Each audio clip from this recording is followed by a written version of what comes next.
Hey everybody, so this is the end result of my hair.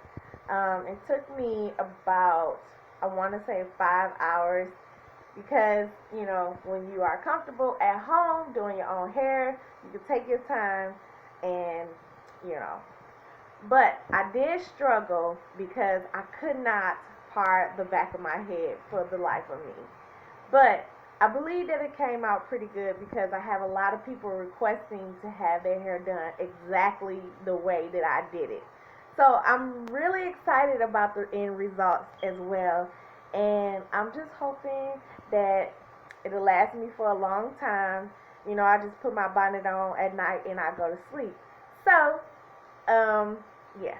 This is not exactly a video showing you how I did my hair, but it's just talking about how it looks and it feels good. I love it and it's very what am I trying to say? I could do different styles with this hair, and you know what? Stay tuned if you want to see videos on how I do different styles with my hair, my current hairstyle. So I will catch you later. Bye.